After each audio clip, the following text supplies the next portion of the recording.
OK. Bonjour Jean-Luc. Bonjour Pierre. Je vais aller voir sur YouTube si c'est commencé, juste pour être sûr.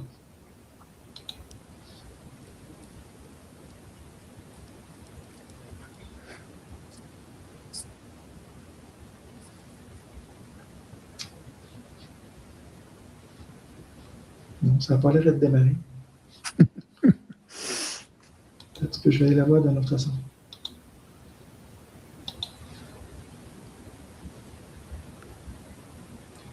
Non, c'est marqué que ça s'en vient, que c'est cédulé. Je cherche l'erreur.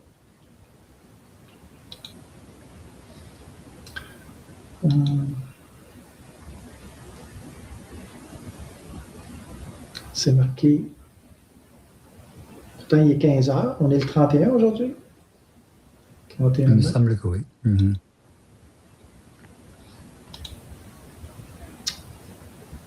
Non, il n'est pas démarré.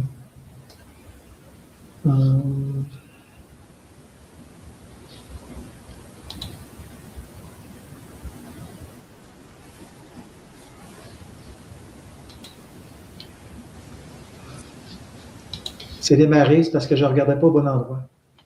Il fallait que j'aille cliquer sur le lien de la vidéo. Puis effectivement, on l'a démarré. Bon, aujourd'hui, le sujet. Le sujet aujourd'hui, c'est le monde astral. Mm-hmm. La raison pour laquelle j'ai choisi ça, c'est parce que il y a des gens qui rencontrent des vidéos sur le supramental, puis où ça a été recommandé par une autre personne.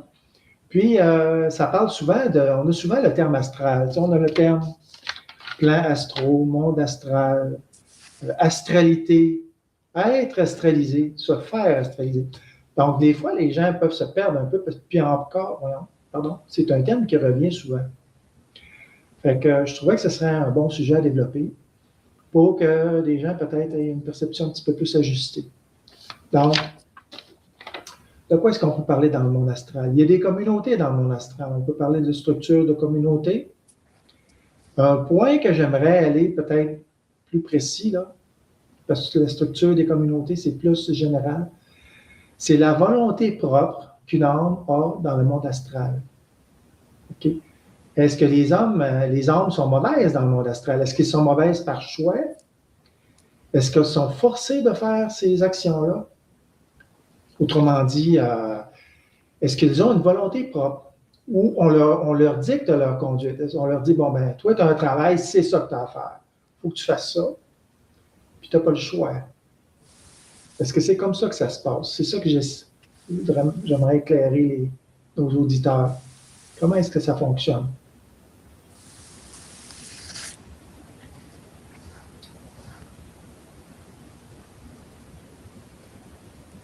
Déjà, les âmes, une fois qu'elles sont épurées, elles sortent du monde astral pour aller récupérer les individus qui sont en train de naître. Et ce qui reste, ce sont ce qu'on pourrait appeler des mémoires encastrées. Et ces mémoires qui ont en même temps toute leur vie, ainsi que leur conscience de soi, sont collectées fonction du niveau vibratoire. C'est-à-dire que plus le niveau vibratoire est bas dans ce qu'elles ont vécu, dans ce qu'elles ont fait, et plus elles sont liées dans une mer vibratoire identique. Et plus le niveau est haut, et plus elles vont être parachutées quelque part vers les sommets. On remarque aussi une chose, c'est qu'il y a dans le monde astral des gens qui dirigent, notamment que ce soit pas des prêtres, mais des initiés, on va dire, des initiés astraux, des gens qui sont des saints, des démons, tous ces individus ont gardé une forme d'âme qu'ils utilisent. Alors, c'est nécessaire s'ils veulent avoir la possibilité d'une sorte d'autonomie, d'une sorte de volonté sur laquelle ils peuvent s'appuyer. Sinon, il n'y a aucune nécessité de volonté s'il n'y a pas d'âme. Et donc, les individus qui, eux, sont décédés, ce qu'on pourrait appeler les entités, sont générés pour être dans des lieux différents, dans des endroits différents, et passer, si possible, d'une tête à l'autre en fonction de la vibration qu'elle trouve. Parce que une entité va s'accrocher, pareil, sur la vibration de la tête de l'individu qu'elle trouve. Si l'individu a une vibration particulière, il va s'accrocher une entité qui a une vibration particulière qui lui ressemble. C'est pour ça qu'il y a des phénomènes d'addiction qui se passent, c'est pour ça qu'il y a des phénomènes de pulsions qui persistent, c'est pour ça qu'il y a tout un tas de choses comme ça. Ce qu'on peut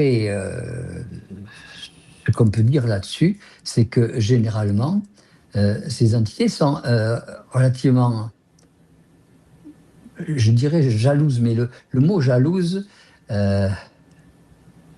ça évoque un sentiment d'approprier quelque chose. Et elles n'ont pas la notion d'appropriation. Elles ont la notion d'existence quand elles sont intégrées avec quelqu'un, mais elles n'ont pas la notion d'existence quand elles sont. Elles regardent ce qu'elles sont, mais elles n'ont pas la possibilité d'agir. Pour avoir la possibilité d'agir, il faut récupérer une âme quelle qu'elle soit. D'accord. Qu'est-ce qu'on peut dire là-dessus ? Ce qui peut être intéressant, c'est que, en fonction de la vibration qu'il y a, elles peuvent être rapatriées dans des âmes qu'on appelle soit des démons, soit des saints, et être transportées par ces gens-là pour les laisser, pour les attribuer à quelques individus qui sont en recherche de compassion, ou en recherche de haine, ou en recherche de choses pas très recommandables. Et en fonction de ça, elles peuvent gérer un monde en équilibre. Parce que l'avantage du monde astral, c'est que c'est un monde équilibré. Évidemment, c'est un monde avec lequel on interfère tout le temps, puisque chaque fois qu'on rêve, on va rentrer dans le monde astral. Chaque fois qu'on prend conscience d'une action et on va sortir du monde astral dès qu'il y a un phénomène de colère, dès qu'il y a un phénomène de rejet, on va se retrouver dans une sorte de cauchemar et on va sortir de ce monde astral. On va être poussé, propulsé, parce que justement la vibration de l'individu change. Elle change quand on commence à se mettre en colère, quand on commence à être triste ou gai. Elle change quand il y a des mouvements des mouvements de haine. On est toujours en vibration sans arrêt. Et donc, ces sentiments de vibration que l'on a font que des entités s'attribuent notre venue comme elles veulent, en fonction de la vibration que l'on rencontre. Donc, on peut s'apercevoir que fonction de ce que l'on vit, on a des choses que l'on va rencontrer. Ça, c'est un mode de gestion qu'il va falloir générer et comprendre, parce que chaque fois que vous allez vous mettre en colère ou avoir de la haine sur quelqu'un, vous allez vous apercevoir que vous avez de plus en plus de haine. Il n'y a rien qui s'agit. C'est pas parce que vous avez quelqu'un que vous haïssez que ça va diminuer. Au contraire, ça va augmenter. Ça va augmenter parce qu'il y a des entités qui viennent s'accrocher et générer davantage d'énergie dans le sens de la haine. Ça, c'est important. Ensuite, c'est sûr que les entités, pour en revenir à mon histoire qu'elles nous haïssent, c'est pas tellement qu'elles nous haïssent, elles sont jalouses de notre vie, d'avoir vécu et de pas nous avoir, et que elle, n'a pas assez vécu longtemps pour pouvoir vivre ce que nous vivons. Et elles vont plus s'accrocher sur, sur l'individu que de le laisser en plan. Et elles vont essayer de le propulser vers ce qu'elles ont été au moment de leur mort. C'est-à-dire que plus, si par exemple l'individu je sais pas moi, s'est trouvé en train de boire au moment où il a eu un accident, elles vont le pousser jusqu'au moment de la culpabilité qu'elles ont eue juste avant l'accident ou le moment de lucidité, parce que souvent on leur donne un moment de lucidité pour qu'elles puissent refilmer un petit peu toute leur vie passée jusqu'au moment de regret, de, de regret, je vais dire. Et sinon, ça ne serait pas marrant pour la majorité du monde astral. Ensuite, le monde astral est un monde qui est un monde d'inconscient collectif, c'est-à-dire que la majorité des gens se retrouvent avec peuvent se retrouver avec une même idée qui va fonctionner sur les uns ou les autres, parce que justement, ces idées ou ces pensées passent d'une entité à l'autre. Et les entités peuvent voir les pensées des gens qui pensent. Donc, c'est toujours très intéressant. Enfin, pour elles, peut-être pas pour nous, parce que nous, on est un petit peu violés dans cette histoire. Jean-Luc? Ouais. Ça m'amène une question, je trouvais ça intéressant. Tu parlais des âmes qui s'accrochent à une personne selon peut-être une certaine affinité ou quelque chose de semblable. Disons, par exemple, est-ce qu'on peut arriver à l'impression, à un certain niveau, autrement dit, que l'âme se recrée une vie en étant connectée avec un être humain? Autrement dit, elle se sent vivre parce qu'elle a un pouvoir d'influence sur la personne avec laquelle elle est branchée ou connectée. Je ne sais pas si ma question est Disons claire. que, je sais pas, mais deux âmes ne peuvent pas se connecter ensemble. Non, non. C'est quand une âme se connecte avec un être humain, Ouais. okay, il y a un rapport de réciprocité là. Elle a pu se connecter parce qu'il y a une vibration qui est semblable, disons. Ouais. OK? Est-ce que l'âme qui se connecte avec un être humain peut en arriver au point où elle se sent revivre parce qu'elle est connectée avec lui puis qu'elle a un pouvoir d'influence sur ses actions? Autrement dit, si moi, dans le monde de la mort, je suis un tueur, puis que je communique avec quelqu'un, puis que je réussis à lui faire commettre des meurtres, ben, autrement dit, l'âme qui est dans le monde de la mort, elle a du succès, on peut dire. Tu sais. Est-ce que cette âme-là qui est dans le monde de la mort, qui communique avec un homme, est-ce que ça lui donne une satisfaction de pousser un être humain à faire certaines actions, puis de réussir à les faire accomplir?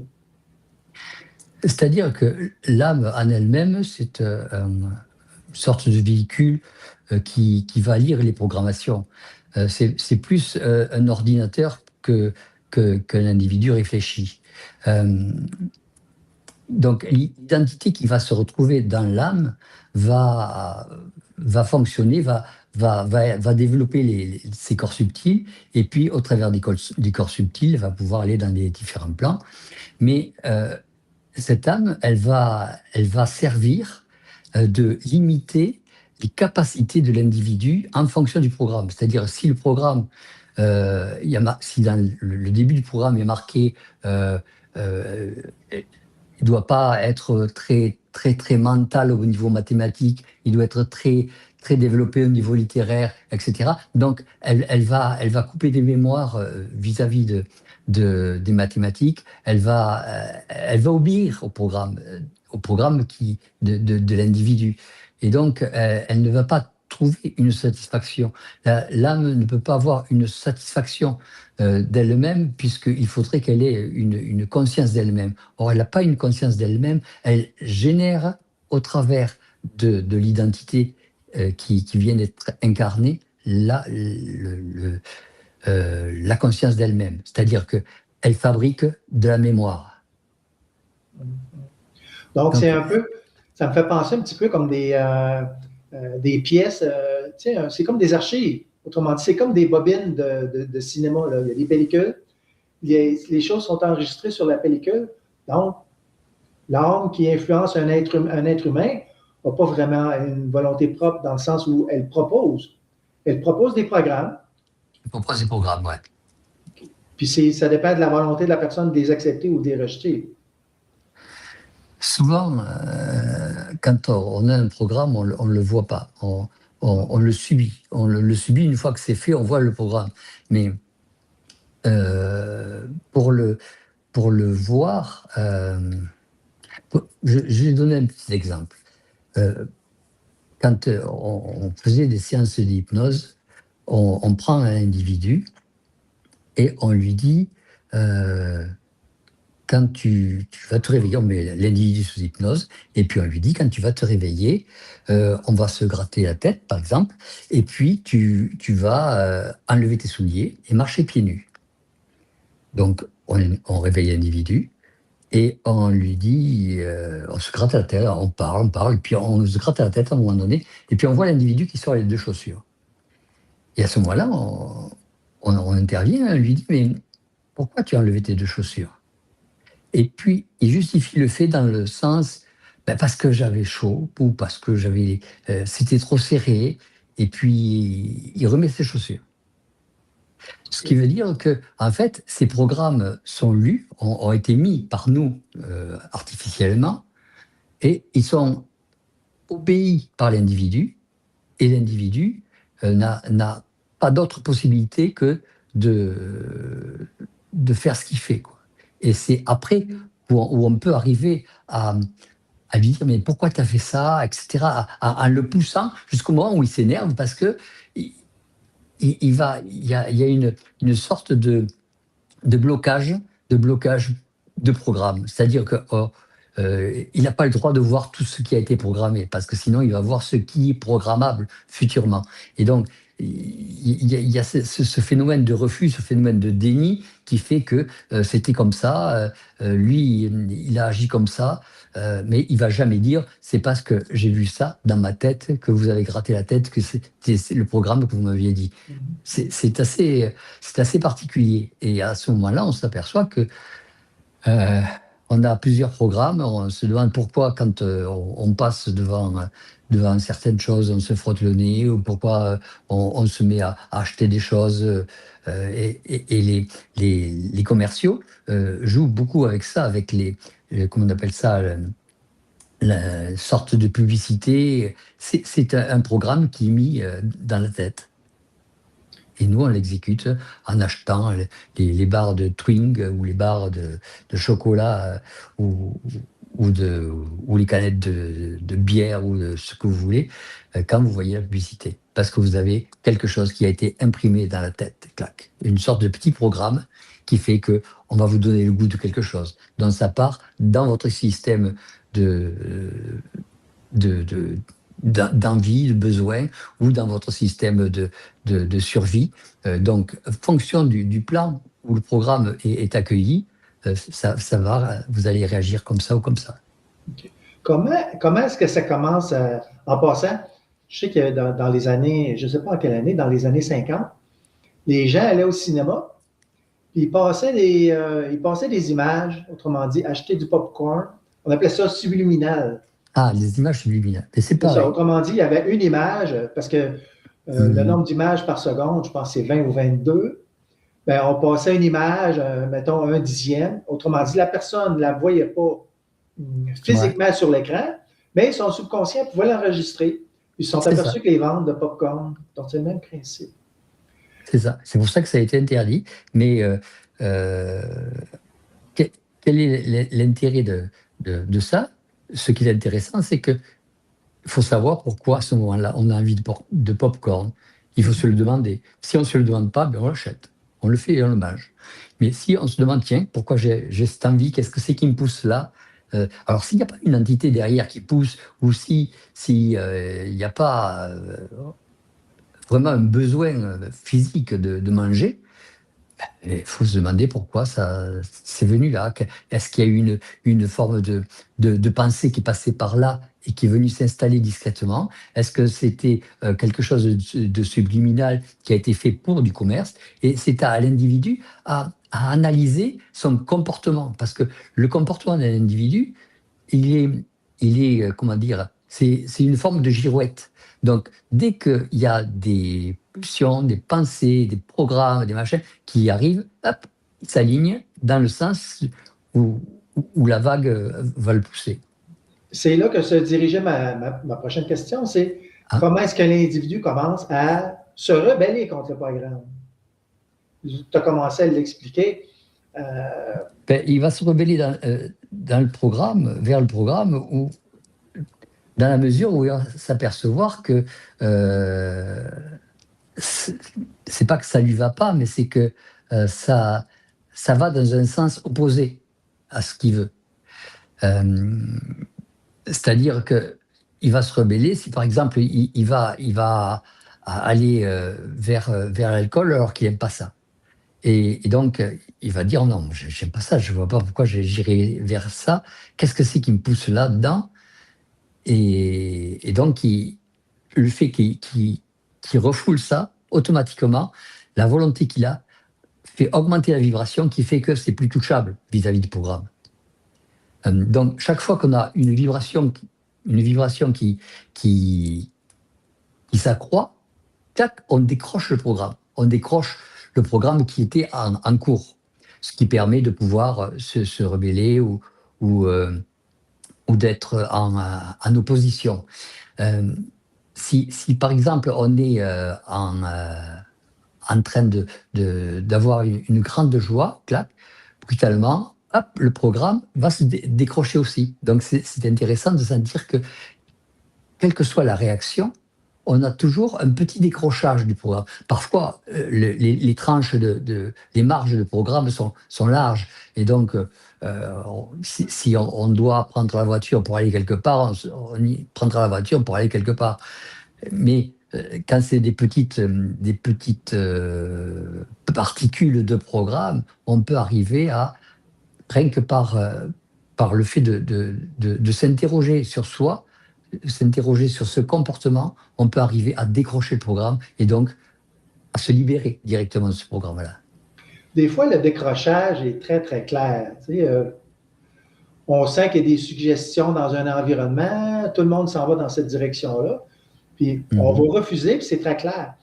Mais ça m'amène à une question. Est-ce qu'il y a une dimension qui est créative dans le doute ou si ce n'est pas un bon? Autrement dit, quand on est hésitant, quand on a envie et on n'a pas envie d'une chose, comprends-tu? Quand le décrochage n'est pas évident, là, tu veux, je ne sais pas comment dire ça, tu as faim puis tu n'as pas faim. Tu as envie de manger, mais tu hésites.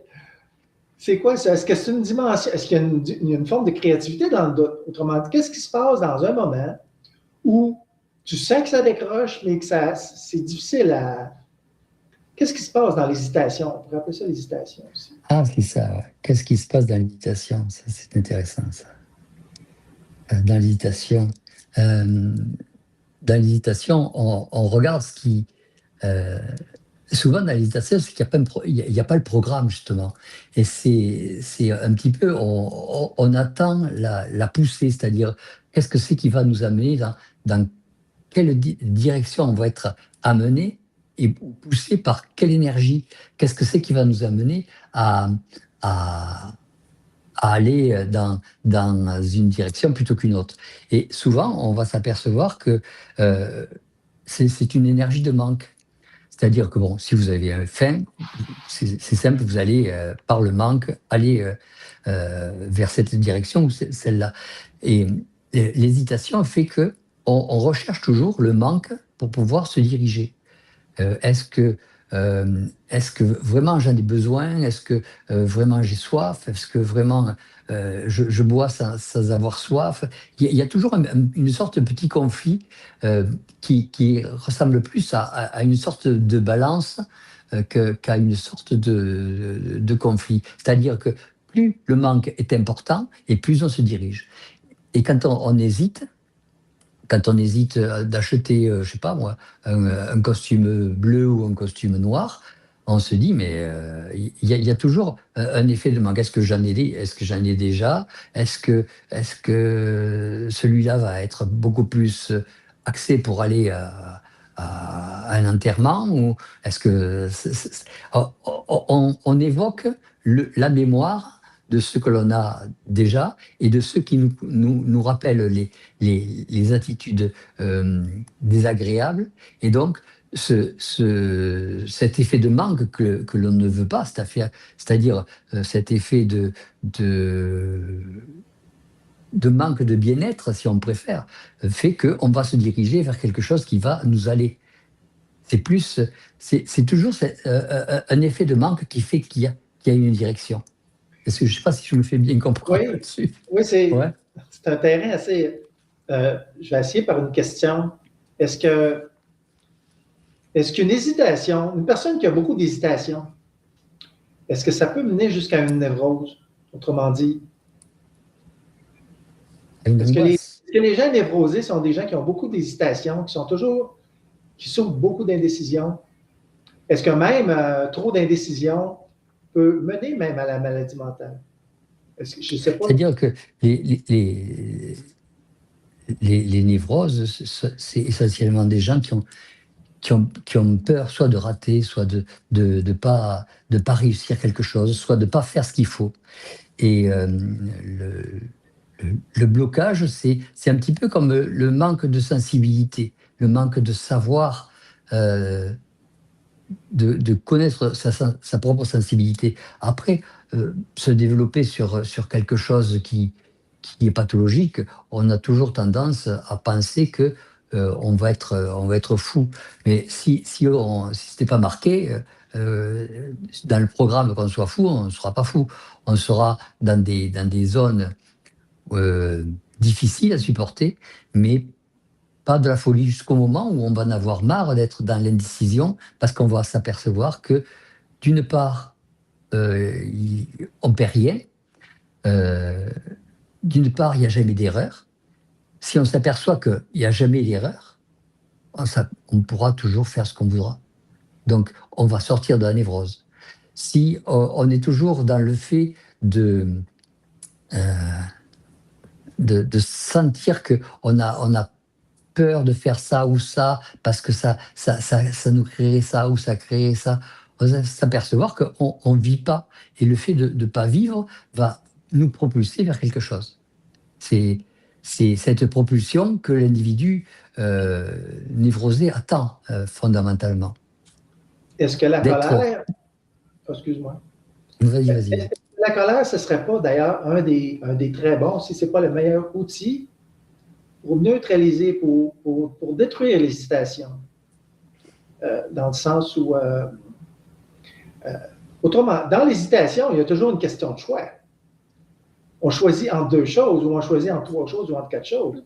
Ouais. Donc, est-ce que la colère, ce ne serait pas justement l'outil par excellence d'éliminer le choix, puis d'affirmer, autrement dit, de dépasser l'illusion de l'erreur?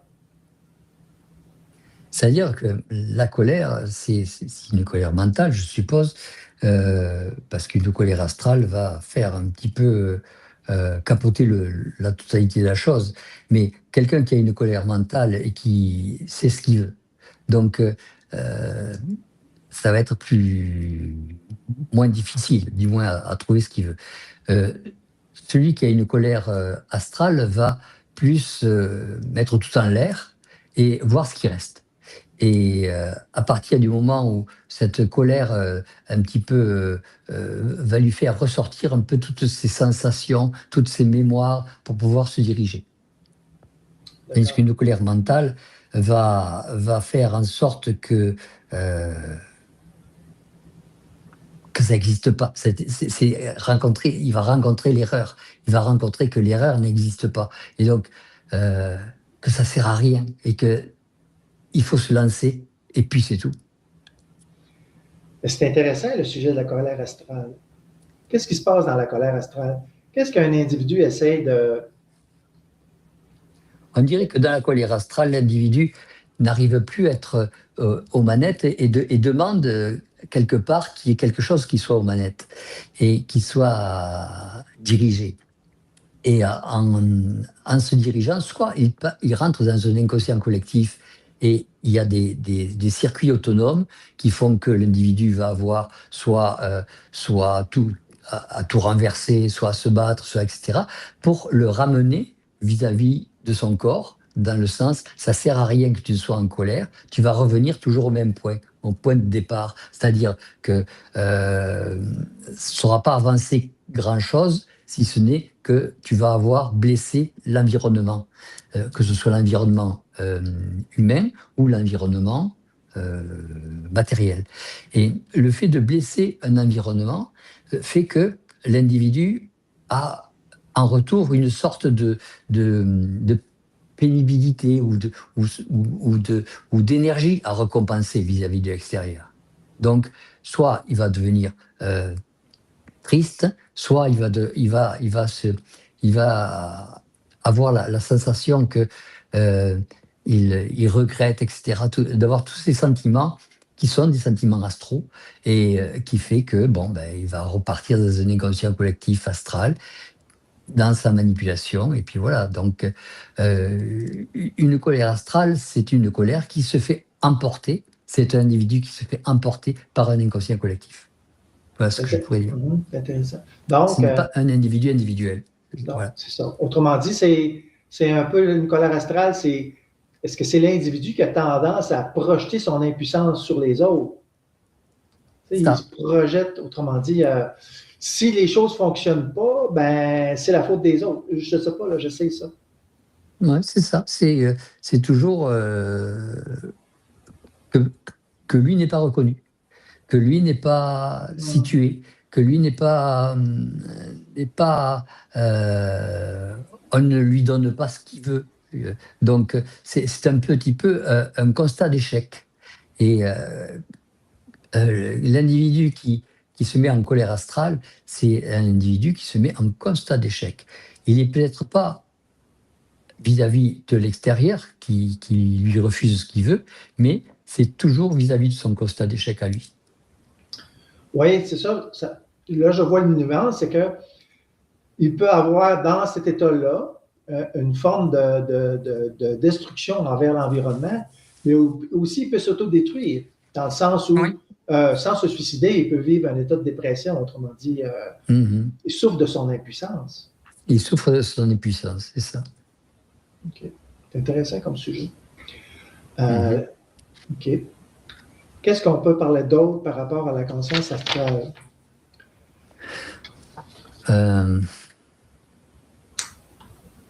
La conscience astrale est dirigée.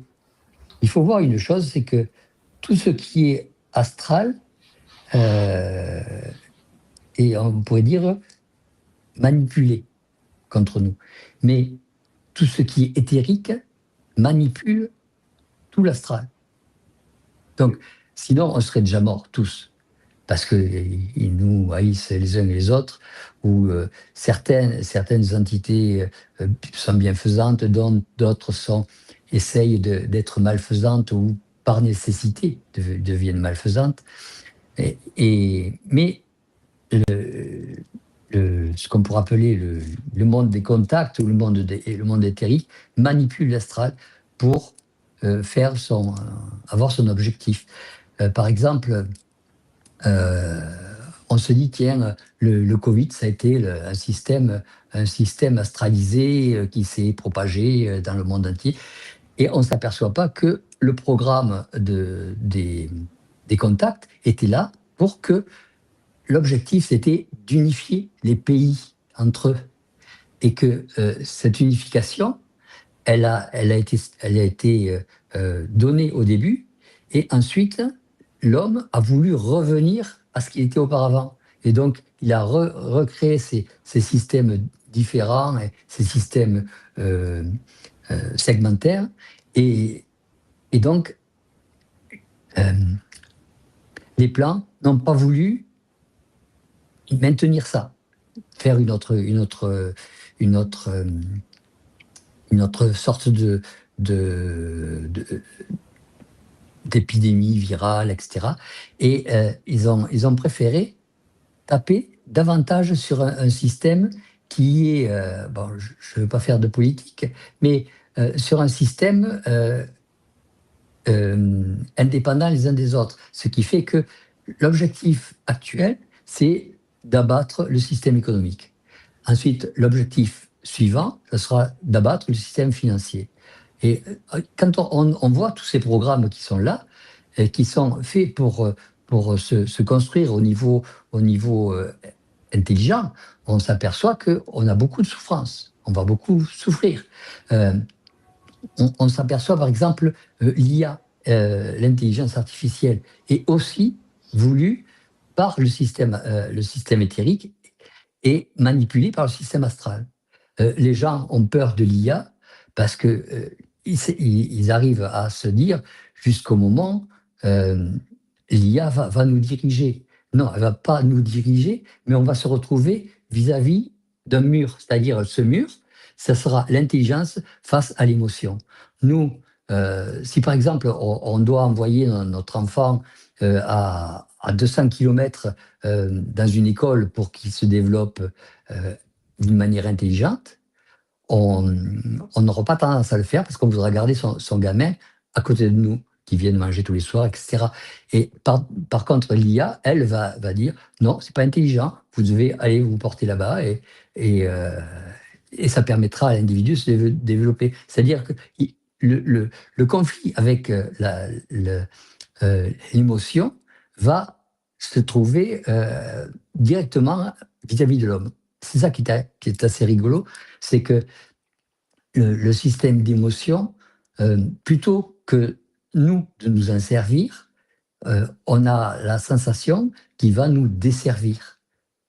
Et ça sera à nous, dans une autre étape, de trouver que l'émotion est un système qui nous permet de changer de dimension, de changer d'endroit, de vision, de capacité et de pouvoir aller là où il veut et se servir de l'IA. Voilà. C'est comme ça que je vois les choses. Mais si je comprends bien ton point, c'est les gens ont peur de l'intelligence artificielle parce qu'elle est dénuée d'émotions comme telle. Ouais. D'accord. Parce que, justement, on ne vit pas d'une manière intelligente, on vit d'une manière émotive. D'accord. Mais un autre aspect de l'intelligence artificielle, c'est que on vit aussi sur la Terre dans certaines atmosphères. Autrement dit, on a un peu d'astralité, même si, quand je parle d'atmosphère, je veux dire qu'il y a des atmosphères qui sont plus légères que d'autres. Tu sais. Mais si, comment est-ce qu'on va faire pour se développer, je veux dire, comme être humain, dans un système qui est matériel, dans un système où nos sens fonctionnent, où on voit la beauté des choses, la laideur des choses? Comment est-ce qu'on va faire pour accorder ça avec je sais pas, une atmosphère d'émotion qui pourrait être agréable? Est-ce que l'IA va vis-à-vis de l'intelligence artificielle? Oui. Ben, vis-à-vis de l'intelligence artificielle, soit on va écouter ce que dit l'intelligence artificielle, soit on ne va pas l'écouter, soit on va la débrancher. Il n'y a pas 36 solutions. Mais si, par exemple, ce n'est pas intelligent d'utiliser du charbon et d'utiliser, que c'est plus intelligent d'utiliser l'électricité, elle va nous faire construire une centrale électrique, mais tous les gens qui étaient dans le charbon, ils vont être au chômage, etc. Et donc, toute l'économie va être transformée. Et si on suit l'intelligence artificielle, toute l'économie se transformera. Tout le système de pays va se transformer au point de vue armé, parce que c'est pas intelligent d'avoir des gens avec des capacités, je dirais, nucléaires, qui s'en serviront jamais, parce que on sait que si ça déclenche la guerre nucléaire, c'est fini. Donc, ça sert à rien. Ça sert simplement à équilibrer les pays. Or, autant enlever ce qui les craintes et de permettre que, avec un système intelligent, il n'y ait plus de crainte. C'est ça l'objectif. Éliminer la crainte. Alors, il faut savoir si on veut avoir de la crainte ou si on va avoir de l'émotion. Ce qui est paradoxal au niveau historique, c'est que on construit beaucoup d'armes, peut-être même, je dirais secondairement pour la défense, c'est que ça crée beaucoup d'emplois. Et oui, et C'est un peu fou, mais c'est si, économique, c'est économique. c'est On une se retrouve économie, dans un puis système économique qui n'est pas intelligent. quand on a trop de bombes en inventaire, ben, il faut trouver un endroit pour en laisser tomber, sinon on n'en achètera pas. Et ouais, et ben ouais. Sinon, il n'y aura personne qui pourra en refaire, et etc. Et les gens seront Exactement. au chômage, ils ne seront pas contents. Et voilà, donc tout le système économique est à refaire. Effectivement. Parce que si on ne dépense pas l'argent là, ben, on pourrait le dépenser ailleurs. Je veux dire, on pourrait Et faire des voilà, ouais. choses plus créatives. Mais, Tout le système créatif fait que, bon, il va falloir à un moment donné lâcher. Qu'est-ce que c'est que le Covid? Pourquoi les gens sont revenus en arrière pour retrouver leur mémoire d'avant? Leur mémoire d'avant en lien avec leur émotionnel. Et sinon, on serait déjà tous liés dans un système médical où la majorité des gens pourraient trouver les capacités de se soigner chez les uns, chez les autres, sans avoir besoin de sécu ou de... Il y a tout le système économique, tout le système est à refaire. C'est sûr que on est toujours en train d'avoir peur que ça s'effondre parce que si dans les usines, les robots marchent jour et nuit, on n'aura plus besoin d'ouvriers qui vont, parce que les ouvriers, ils ont besoin de s'arrêter, ils ont besoin de manger, ils ont besoin d'aller pisser, tout ça, il y aura plus besoin. À ce moment-là, s'il n'y a rien que des robots, ben on pourra faire marcher des robots pour faire l'agriculture, des robots pour faire... Et donc, l'homme va en arriver au fait de ne plus avoir à travailler. oui, peut-être pas si loin que ça dans le temps d'ailleurs. Si on regarde à quelle vitesse vont les robots, c'est difficile de calculer le nombre d'années, mais on ne peut pas Et ensuite, voir. ça sera le système financier qui va disparaître parce qu'il faudra que la majorité des gens aient tous le même système financier. Et puis, une fois que le système financier sera en place dans tous les pays, ben, on arrêtera le système financier parce qu'il n'y aura pas besoin d'avoir un système financier. C'est bon, c'est intéressant. On est encore dans le monde astral. Ah ouais, c'est vrai. Non, ça va. Ça va. Au contraire, je trouve ça très intéressant. C'est normal qu'on dévie à l'occasion. Mhm. Euh, c'est quoi une personne astralisée? Pour que nos auditeurs puissent. Alors, une personne astralisée, d'une part, c'est une personne qui va avoir de la difficulté à être autonome, et d'autre part, c'est une personne qui va soit avoir accès à un phénomène de haine, soit un phénomène extravagant, soit un phénomène qui, euh, qui forme une limite qui ne lui ressemble pas. Par exemple, elle peut s'énerver, elle peut pleurer, elle peut en vouloir à la planète entière, elle peut comment dire, changer aussi bien d'un côté que de l'autre de, de, de possibilités, dans le sens j'en veux à la planète, et puis devenir aimer tout le monde, quoi. Toutes ces extravagances, toutes ces changements d'humeur, toutes ces formes de va-et-vient, toutes ces formes d'énervement pour quelles que soient les raisons, tout ce manque de stabilité montre qu'il y a un phénomène de manipulation, un phénomène de polarité, c'est-à-dire ça va dans un pôle agressif ou dans un pôle trop couvrant. Et ces deux systèmes font que il n'y a pas de juste mesure, il n'y a pas il y a pas euh, d'intelligence réelle, ni de respect. Et dès que vous trouvez quelqu'un qui a un manque de respect, c'est quelqu'un d'astralisé. Parce que quand il n'y a pas de drame, ben, c'est ennuyant, c'est plate. Donc, je perçois souvent la personne astralisée comme une personne qui doit toujours avoir des drames. Il faut toujours que les choses soient exagérées. Si on annonce qu'il y a une comète qui va passer, ben tout de suite, Ouais, mais disons que ça, c'est plus pour le drame, c'est les craintes. C'est plus en relation avec les craintes. Tandis que les personnes peuvent parler ensemble et puis vouloir avoir raison, vouloir faire appel à leurs propres attitudes, à leur propre mémoire, à leur propre conscience de soi comme étant la meilleure. Parce que si on vous dit non, ce que vous dites, c'est complètement stupide, ben, vous allez vous sentir frustré, vous allez vous sentir remettre en cause toute votre vie. Si pendant des milliers d'années, enfin pas des milliers d'années, vous avez vécu une dizaine, vingtaine, 40 ans, 50 ans, on vous dit Jésus, ça n'existe pas, ou Dieu, ça n'existe pas, c'est le supramental qui existe, ça va vous remettre en question. Donc vous allez vous battre dans le sens où ça, c'est pas vrai, c'est faux. Ce que vous racontez, c'est des âneries, des stupidités, vous surmentalisez, vous réfléchissez trop, vous coupez en quatre les cheveux, et alors que vous ne faites pas votre vie, etc., etc. Donc il y a toujours l'individu qui va euh, venir en avant pour s'opposer.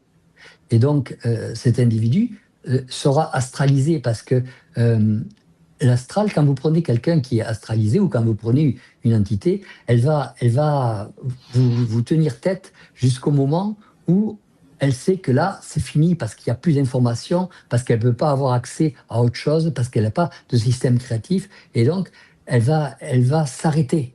Elle s'arrête parce que vous lui posez des questions sans arrêt, sans arrêt. S'il n'y a pas de système créatif derrière, ça s'arrête. Dans le système créatif, ça ne s'arrête pas. D'accord. Donc, ben, je regarde un élément, c'est que si on a une discussion avec une personne qui est astralisée, ben, si on arrête de discuter, son état va changer. Je comprends, je sais pas. Autrement dit, plus on a d'échanges avec une personne qui est astralisée, plus la discussion va s'échauffer. Donc, si on ne Ouais, participe plus, ben, le conflit va arrêter, autrement dit. Donc, c'est des gens c'est difficile de soutenir une conversation parce qu'il y a toujours un climat d'opposition. ouais. Et il n'y a jamais un système qui fait que il y a un système d'intelligence qui fait que ah tiens, ça c'est intelligent, ça me donne un accès. Il y a l'individu qui est en face va automatiquement vous renvoyer des formes déjà connues. Il y a toujours ce sont toujours des formes déjà connues ou des formes déjà inconnues de vous, mais connues d'ailleurs, connues de plusieurs personnes. Et il y a toujours quelque chose qui fait que ça se balance. Ça vous invite jamais à aller au-delà. Ça vous invite jamais à monter votre vibration. Ça vous invite jamais à connecter autre chose, une autre vision, une autre possibilité. Et ça, tu ne peux pas apprendre dans un échange parce que la personne est un peu, comme on dit, campée sur sa vision. Voilà, Parce que, comme tu dis, elle reste ça, ouais. quand une personne est intelligente et qu'elle amène de l'information, là, ça peut te permettre d'avoir des choses qui peuvent permettre de te dégager. Tu sais, mais si tu n'es pas réceptif à l'autre, ben, tu ne peux pas apprendre quoi que ce soit, puis tu ne peux pas le changer. C'est ça. L'individu reste sur ses positions. Il n'y a pas d'évolution. L'évolution va être un petit peu, on va dire, l'évolution peut être mémorielle. L'évolution ne va pas être émotionnelle. L'évolution va être euh, choquante parce qu'elle ne va pouvoir avancer que par des chocs. Et si il y a quelque chose de créatif, ça va amener un choc. Et ce choc va entraîner une forme d'évolution, c'est-à-dire une petite vibration qui va démarrer et faire que, en fait, on peut rencontrer quelqu'un qui peut vous amener quelque chose. Et donc, ce quelqu'un, ben, on va chercher à le re-rencontrer. Vous voyez ce que je veux dire? Oui. On cherche toujours l'évolution. Ben oui, c'est ça. Mais comme on disait, ça prend une disponibilité d'esprit dans le sens où ben, peut-être que en échangeant avec l'autre, il y a un rapport, il y a un développement mutuel. Tu peux apprendre quelque Ouais. chose à l'autre, l'autre peut t'enseigner quelque chose. Et l'autre amène, en plus d'apprendre, amène à s'élever vis-à-vis de certaines choses. Par exemple, pas une élévation mystique, mais une élévation euh, vous ouvre vers quelque chose d'autre. Je sais pas, moi, il va vous dire euh, quelque chose qui va que vous n'aviez pas vu, mais que vous venez de réaliser parce que vous avez vécu ça. Et donc, vous allez tout de suite vous apercevoir que ce qu'il est en train de dire, c'est ce que vous avez déjà vécu et que ça peut vous changer, que ça peut vous changer. Sans même le dire à l'autre personne, mais ça vous a Hum, changé, hum. ça vous a modifié. Et cette modification, vous l'aurez à vie parce qu'elle va rester en vous. C'est une découverte. Ouais, c'est une La personne, découverte à chaque la fois. personne amène une information qui fait qu'on on découvre nos Mhm. propres mécanismes, les choses qui nous bloquent, les choses qui nous retardent. Mhm. Le En est, monde ouais. astral, euh, je ne sais pas, j'avais noté les communautés dans le monde astral. Est-ce qu'il y a des conflits entre les communautés dans le monde astral? Euh, des conflits, non. Enfin, c'est fonction des entités nouvelles qui arrivent, qui vont avoir tendance à se bousculer parce que la vibration est différente. Donc, il faut, il faut que ça se rééquilibre, que ça se réajuste les unes à chaque fois. Mais il y a pas de, il y a pas de proprement parler de conflits armés ou de manifestations, bien que l'individu qui meurt dans une manifestation va se retrouver dans le monde astral avec une forme d'envie de manifester. Voilà, c'est comment dire ça, ça n'a pas ça a pas une notion de temps qui est identique à celle que l'on vit. Donc, ça a le temps. Ça a beaucoup plus de temps que nous. Et les conflits entre eux sont évidemment négociés et séparés dans le fait que les gens ne se communiquent pas entre eux. Ils se regardent, mais ils ne se communiquent pas entre eux. Les entités ne se communiquent pas entre elles. Quand vous voyez les morts, ils sont tous dans leur bulle, ils ne se communiquent pas entre eux. Ils parlent de leur, de leur vie, de ce qu'ils ont été, et ils parlent tout seuls. Et, et c'est assez euh, terrible de voir que si les individus cassaient les bulles les uns avec les autres, ben, ça mettrait à plat tout le monde, tout le système astral. Okay. Est-ce qu'il n'y a pas. Si je suis contre certaines factions dans l'astral ou je suis contre d'autres personnes dans l'astral, peut-être que je peux utiliser les êtres humains pour régler mes conflits. Comprends-tu ce que je veux dire? Si j'ai certaines valeurs dans l'astral, si j'ai certaines archives et qu'il y a des Mhm. gens qui sont opposés ou j'ai une perception que d'autres hommes sont opposés à moi, je ne peux pas intervenir parce que je suis dans ma bulle puis ils sont dans leur bulle. Est-ce qu'on ne peut pas Ouais. utiliser les êtres humains? J'essaie d'amener le sujet un petit peu comme sur la guerre. La guerre, est-ce que c'est pas des conflits entre différentes régions de l'astral? Ah, euh,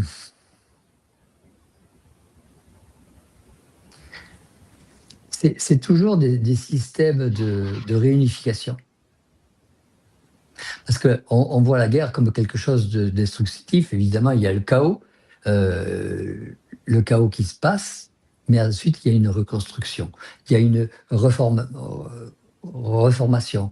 Et les gens qui meurent, s'ils n'ont pas fini leur temps, ben, on va leur donner une priorité pour renaître. On va leur donner une capacité nouvelle. On va leur donner, mais c'est plus pour rééquilibrer le système de formation que pour les récompenser ou les punir. Il y a pas de système de punition parce qu'il y a un programme. Et le programme, il est fixe. il y a un programme qui est fixe, ben évidemment, il y a des petits programmes aux alentours, mais il y a un programme qui est fixe, donc on ne peut pas se faire d'erreur. Si on a tué quelqu'un, ou s'il y a des gens c'était prévu, c'était su. D'ailleurs, quand vous tuez un individu, vous avez les individus, les parents qui les attendent.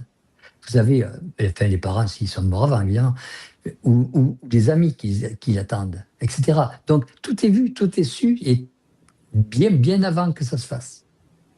Donc, dans une guerre, d'abord, c'est un système de nation, un programme de nation, et il faut le voir à une échelle nationale et à une échelle internationale, et puis voir un petit peu comment ça se passe. Si par exemple, on fait faire la guerre à des gens qui sont opprimés, c'est peut-être pour que ces individus puissent reprendre le leader au niveau de leur pays, et non pas subir sans arrêt, subir, ou avoir une évolution. C'est-à-dire que si les individus sont primaires, s'ils se font détruire et attaquer, et c'est pour amener une évolution de l'individu au travers de l'assaillant, etc. C'est parce que si on regarde bien, l'homme souvent est admiratif de celui qui est plus équipé que lui.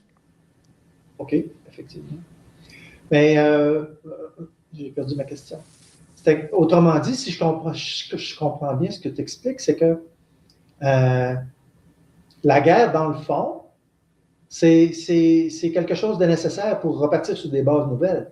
J'ai cru comprendre ça. Normalement, c'est ça. Ouais. Okay. Normalement, c'est ça. Par exemple, il y a certains pays qui sont en guerre, c'est essentiellement pour que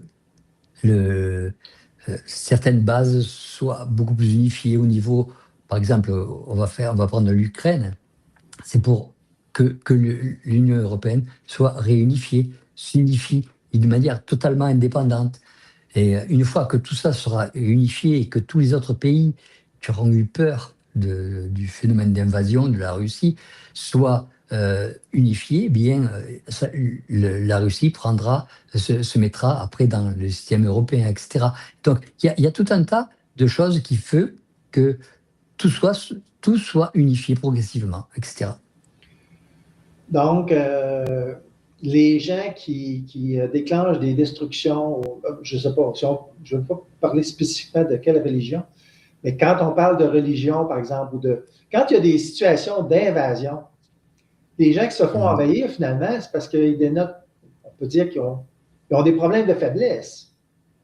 Quand tu es faible, c'est ça. C'est dans ce sens-là.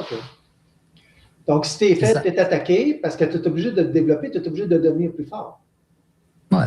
Par exemple, si on prend le cas des États-Unis, comme disaient certains, ils attaquent les gens qui sont en pantoufles avec un bâton.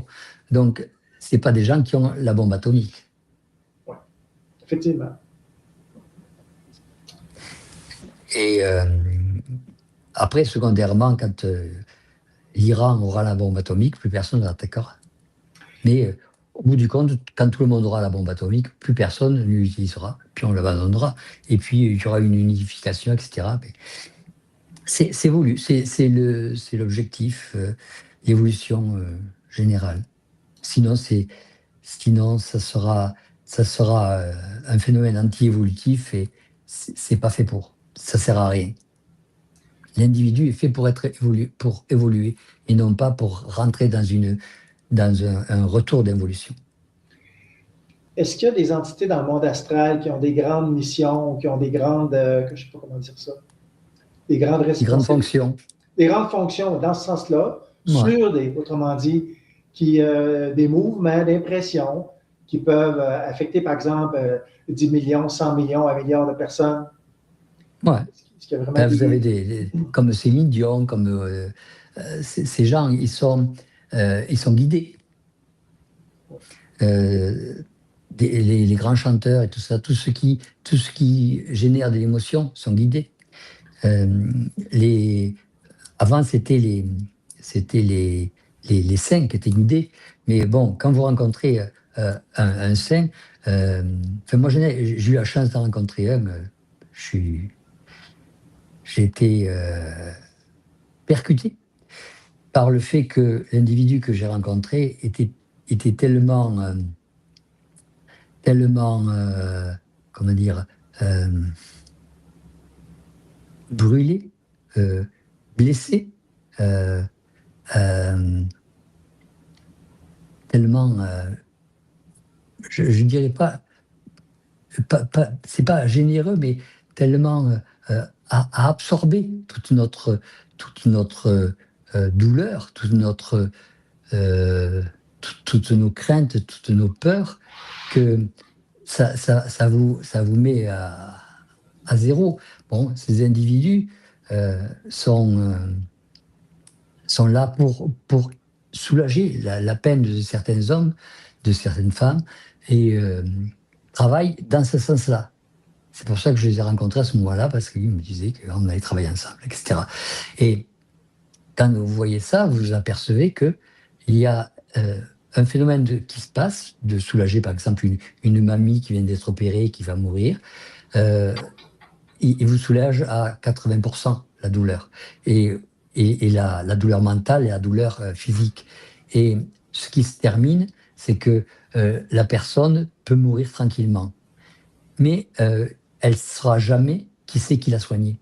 Enfin, elle sait que le médecin l'a soignée, mais pas que celui qui l'a soignée était euh, beaucoup plus euh, en abnégation que le médecin qui l'a soignée. Donc, ça, Par exemple, hein. c'est des entités dans le monde de la mort ou non? C'est des personnes Ce sur le sont plan des physique? entités qui dirigent dans le monde de la mort, qui ont OK. des autorisations, qui ont d'autres d'autres qui dirigent le feu et qui peuvent propulser quelqu'un à aimer le feu et le diriger à enflammer quelque chose. Il y a tout un tas d'entités dans tous les registres qui sont très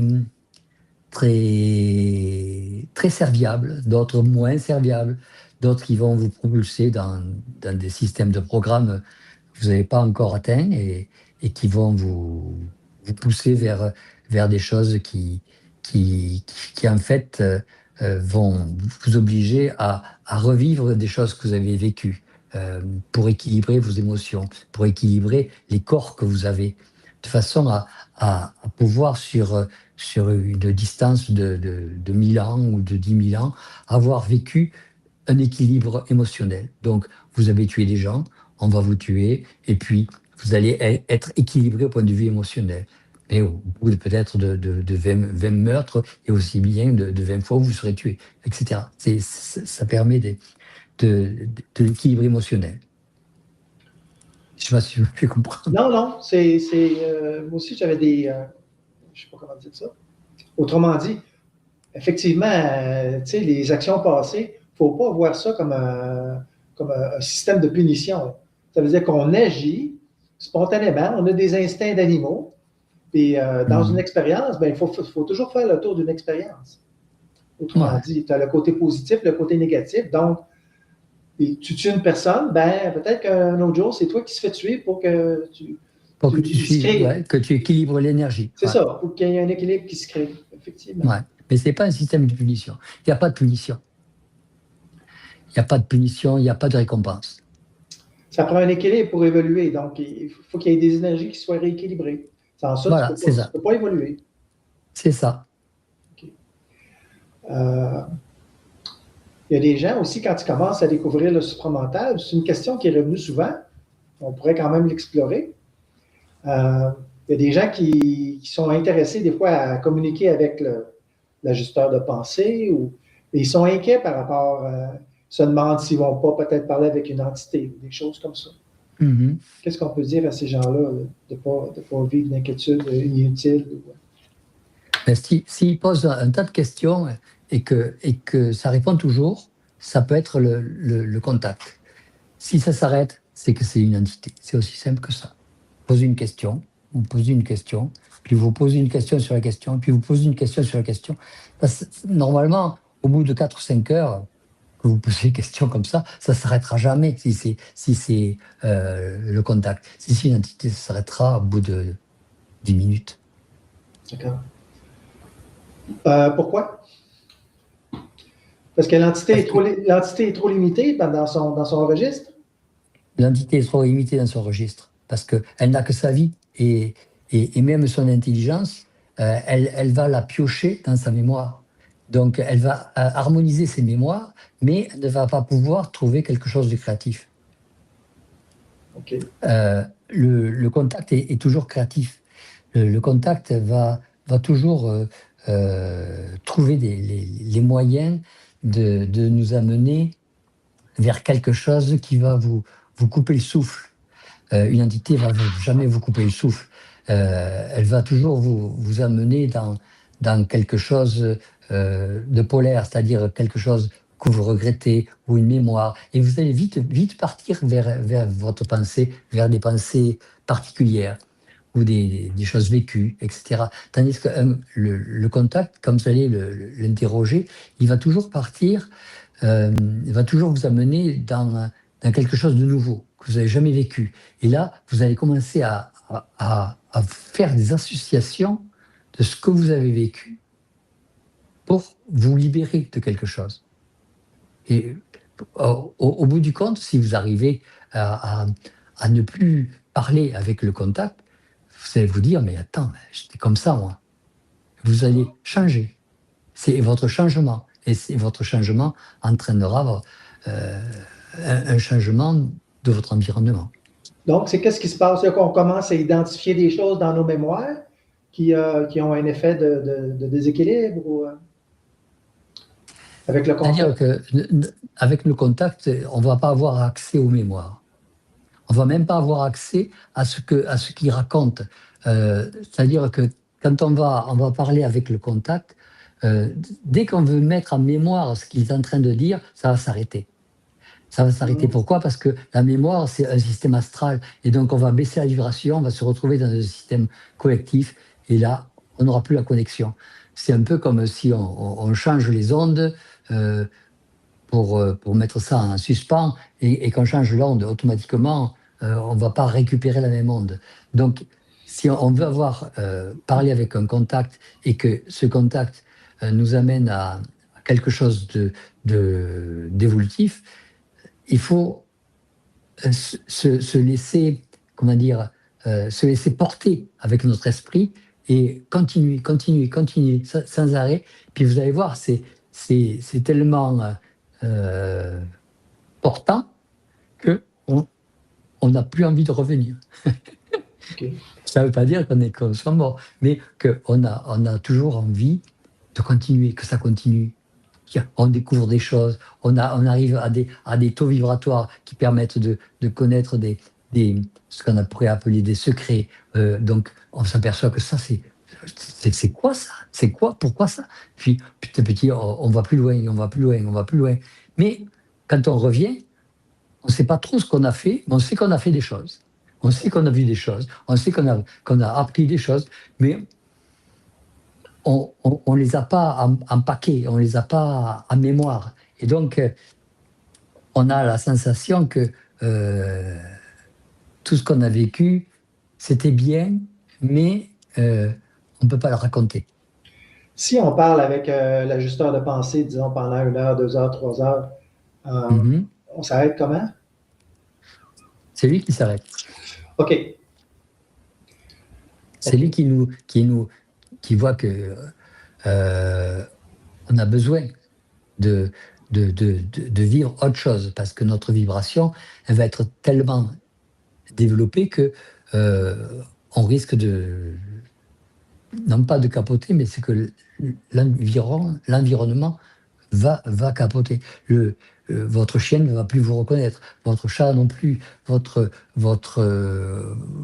environnement proche va vous refuser, vous refouler, vous agresser, parce que la vibration qu'il y a brûle. Et ça va brûler les corps subtils qu'il va falloir que l'âme remette en place, et automatiquement, toute perte d'énergie entraîne un refoulement. Et voilà, donc le contact, si il vous reste pendant 4 heures, c'est que vous allez vous prendre la tête, vous allez euh, je ne sais pas comment vous dire, exposé, être fatigué, être euh, euh, comment vous dire ça? La sensation que j'en ai, c'est quand vous avez quand vous parlez avec le contact, vous avez, au bout d'un moment, une forme de trop. C'est trop, c'est trop, c'est trop. Je ne peux Trop pas vous dire. d'énergie, trop d'énergie, trop de... C'est trop, ouais, c'est trop d'énergie. Euh, ok, stop, on arrête là, comme dit l'autre, on arrête là. Je veux plus en emmagasiner. Il y a trop d'informations. C'est D'accord. bien, mais il faut que ce soit à petite dose, quoi. C'est un peu comme si vous allez au McDo et puis que vous mangez tous les desserts et tous les trucs. Au bout d'un moment, stop. Vous allez dire stop, je suis gavé, je suis gavé. Vous êtes arrivé à votre niveau vibratoire qui fait que si vous passez ce niveau, vous allez vous décorporer, vous allez Ouais. sortir de votre corps. Et si vous prenez ce niveau, tant que vous avez en dessous du niveau, on peut vous gaver jusqu'au trop plein, là, jusqu'à la limite. Et c'est eux qui voient la limite. Nous, on ne la voit pas, on est content au début, puis au bout d'un moment, on se dit, oh, euh, c'est stop. Quand ça vous emplit sans arrêt dans la tête, stop, vous avez envie que ça s'arrête, ça s'arrête, ça s'arrête. Tu expliquais tout à Bon, l'heure que quand notre taux vibratoire monte, soit en parlant avec une personne ou en parlant avec l'ajusteur de pensée, il peut se passer une forme de dislocation avec l'environnement, où l'environnement ouais, est moins à l'aise, ne nous reconnaît pas. ouais, Donc, faut trouver un moyen de, au cours des années, nos vibrations montent, on est dans un environnement, donc il faut trouver un moyen d'une certaine façon d'équilibrer nos rapports avec l'environnement pour ne pas trop être, on dit strange en anglais, je pense. ouais, étrange. Ouais. Ouais. Ben, il faut que vous allez trouver automatiquement, ça va être passif, c'est-à-dire que c'est un peu comme si votre vibration est permanente, l'environnement et la matière ne vont pas supporter ce type de vibration. Il y a d'autres vibrations et d'autres matières qui le supporteront mieux et qui seront à même de vous faire changer. Donc, ça ne sera pas nous qui le voudrons, ce sera l'événement qui se fera, les événements qui se passeront autour de nous. Non, je voulais donner ça comme exemple. Par exemple, euh, quand on est dans un village où les gens sont assez calmes, puis les gens se connaissent, ou, des fois on dit bonjour à des gens, puis comme si ça peut rééquilibrer un certain différentiel d'énergie. C'est juste un exemple mécanique. Des Mhm. fois, on va avoir une petite conversation avec une personne sur une chose très banale. Il se crée une forme d'équilibre avec l'environnement, on se sent moins. C'est pas dans un besoin de sécurité, c'est dans un besoin de. J'appellerais ça se situer sur un même plan. Tu sais. Même si on n'est pas dans Ouais. le même plan, on est Mais incorporé dans un corps.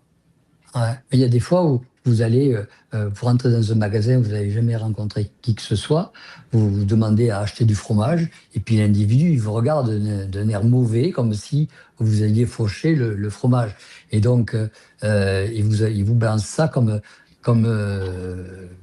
quelque chose que vous ne comprenez pas. Faut voir que la vibration que vous mettez, elle est vue, elle est vue comme quelque chose d'agressif. Mhm. Et donc, euh, certaines gens vont vous trouver fabuleux, vont vous aimer, et puis d'autres vont vous haïr.